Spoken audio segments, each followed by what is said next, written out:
नमस्कार बंधुरा बीना रान्नाघरे सकलके स्वागतम। आज के आमी सर्षे फुलेर बड़ा बानाबो। तार तले निये निয়েছি আমি এই সরষে ফুল। এই যে সরষে ফুল আমি জমি থেকে তুলে নিয়েছি, তুলে ভালো করে ধুয়ে নিয়ে ডাঁটিগুলো কেটে নিয়েছি, সরু করে পেঁয়াজ কুচিয়ে নিয়েছি, 50 গ্রাম মুসুর ডালকে বেটে নিয়েছি। আমি 2 চামচ চাল গুঁড়ি নিয়ে নিয়েছি আর 2 চামচের মতো বেসন নিয়ে নিয়েছি। গোটা 4টে লঙ্কাকে ছোট্ট করে কুচিয়ে নিয়েছি। জিরে গুঁড়ো আর ধনে গুঁড়ো নিয়ে নিয়েছি পরিমাণ মতো। হলুদ আর নুন নিয়েছি পরিমাণ মতো। সরষের তেল নিই না, আমি সাদা তেল নিয়ে নিচ্ছি। আমি এই সব কটা উপকরণ দিয়ে হালকা হাতে মেখে নেব।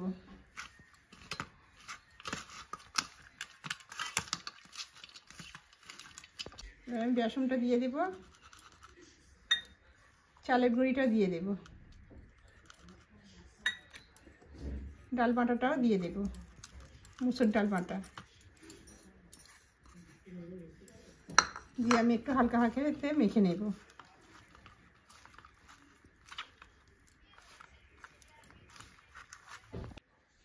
এবার কাঁচা লঙ্কা কুচিটা দিয়ে দেব, ধনে গুঁড়ো জিরে গুঁড়োটাও দিয়ে দেব, নুন হলুদটাও দিয়ে দেব, দিয়ে আমি একটু ভালো করে মাখিয়ে নেব।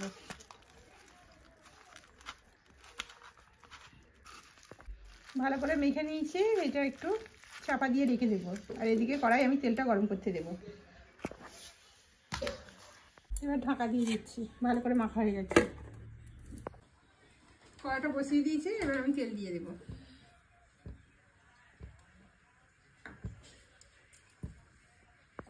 তেলটা গরম হয়ে গেছে, এই যে হাতেই আমি এরকম করে গোল পাকিয়ে নিচ্ছি, নিয়ে দিয়ে দেব।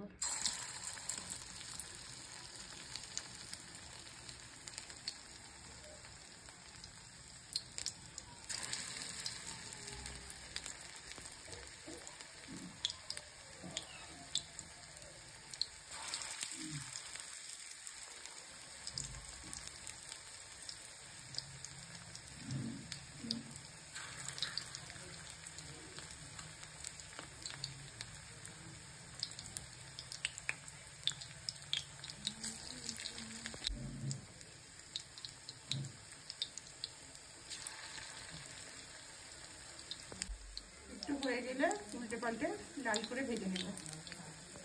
এবার আমি উল্টে দেব, উল্টে পাল্টে দেব।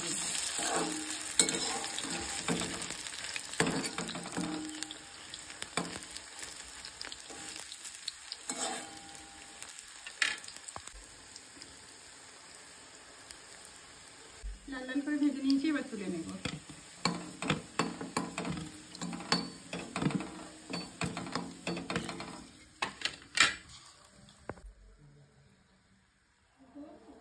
একই ভাজে ভেজে নেব।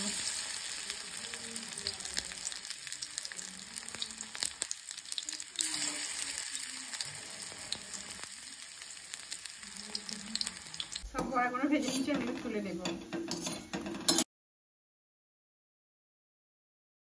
সরষে ফুলের বড়াগুলো ভাজা হয়ে গেছে, খেতে খুব সুন্দর লাগে।